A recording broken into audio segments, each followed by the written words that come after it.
All right, so let's dive into the world of VR this time. It's pretty cool stuff, but sometimes it can be a bit much, you know?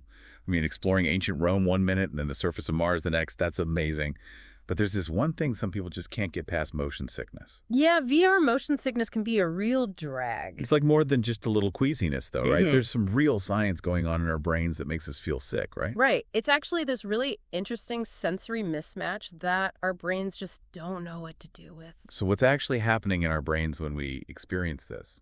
Okay, so imagine this. You're in a VR headset, flying through the air. Got it.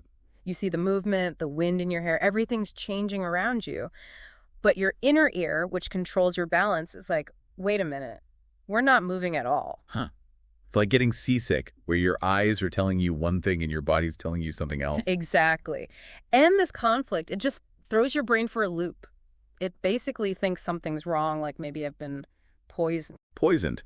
That's kind of a strong reaction, isn't it? Yeah, but think about it. Poisoning is another situation where your senses get all messed up.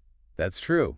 So that's where the nausea and dizziness come from, I guess. Exactly. Your body's trying to protect itself. And I've heard that women are more likely to experience this VR nausea than men.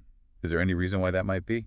There's actually some research going on right now that suggests there might be differences in how men and women process visual information. Really? Yeah, it's still pretty early, but they're definitely seeing a pattern. Interesting. So if we're wired differently, does that mean some people are just stuck with VR sickness forever? Is there no hope? That's where the adaptation myth comes in. Myth. Yeah. A lot of people think that everyone eventually gets used to VR and the nausea goes away. That's not always the case. Oh, no. Yeah, some people adapt really quickly, but for others, the symptoms can stick around for hours, sometimes even days. Days. And what's worse, it can be really unpredictable. You might be fine one minute, and then bam, you're hugging the toilet the next. That's awful. It makes it pretty hard to just power through it when you don't know how long it's going to last. Right, and that unpredictability, it's a big reason why people just avoid VR altogether. They don't want to risk feeling that awful. I mean, you're all excited to try out this new game, you strap on the headset, and boom, you're sick for the rest of the day. Yeah. Not exactly the immersive experience you were hoping for. Totally. It really holds VR back from being more popular. But what if I told you there was a simple way to kind of reset your system and fight that sensory mismatch? Okay, I'm listening. It's something as easy as a glass of water. Wait, what? A glass of water? How does that even work? It sounds weird, I know. But there's actually some science behind it. It's a form of biofeedback, using external cues to help your body regulate itself. Okay, I'm still a little lost here. How does a glass of water, something we see every day, help with VR motion sickness? Think about it. You're holding a glass of water out in front of you. What's happening? Your brain is instantly getting these stable visual references. The water level acts like a horizon, and the rim of the glass is a grounding point. So it's like giving your brain something to focus on in the real world while it's being bombarded with all this crazy virtual stuff. Exactly. It's like giving your brain an anchor in the middle of this chaotic virtual world.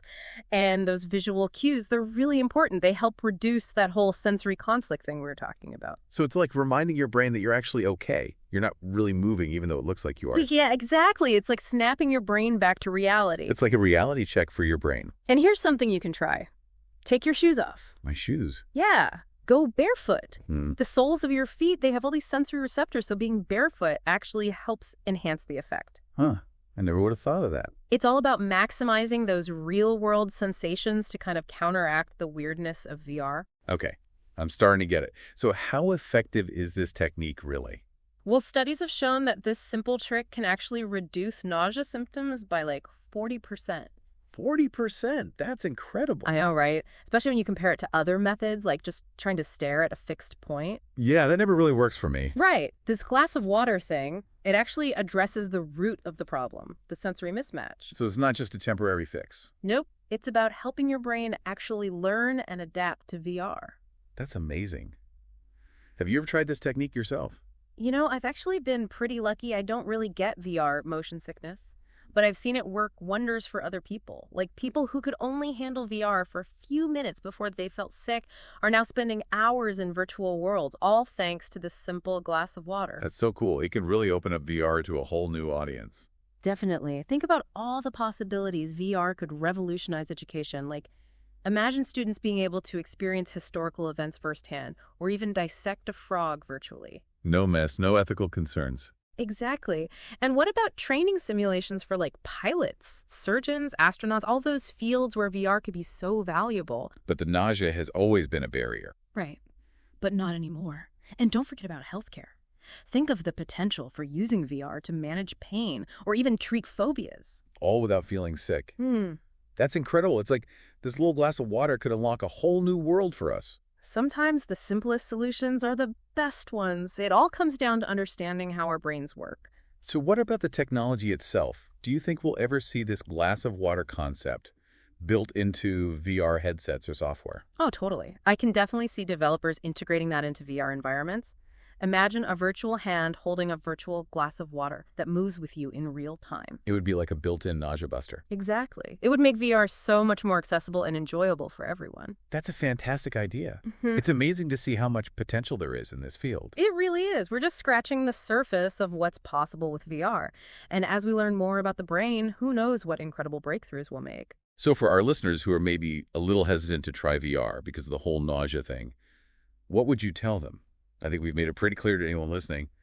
Don't be scared of VR just because you might feel a little sick. Yeah, there are ways to deal with that. Grab a glass of water, put on that headset, and get ready for an amazing experience. And even if you're one of those people who never gets VR sick, it might not be a bad idea to keep a glass of water nearby, just in case a friend or a family member might want to try it out and they could use a little help. Yeah, good point. Yeah. We want everyone to be able to enjoy VR. This whole conversation has me thinking, what other everyday things could help us unlock even more of VR's potential? It's kind of mind-blowing. I know. It's fascinating to think about, right? A rubber band, a pencil, even a paperclip. Who knows what simple solutions are out there waiting to be discovered? The possibilities are endless. It's what makes this field so exciting. It feels like we're always discovering something new, always pushing the boundaries. And it reminds us that we're just getting started with VR. As we learn more about how our brains interact with technology, who knows what we'll be able to achieve. Well, as we wrap up this deep dive into VR and how to conquer nausea, we want to leave you with this. What could you do if VR was a comfortable, seamless part of your life? Would you travel to other planets, explore the ocean, create amazing art? What dreams would you chase if reality wasn't holding you back? It's an exciting time to be alive. The future of VR is bright. So go out there, explore, experiment, and never lose that sense of wonder. And oh yeah, don't forget your glass of water.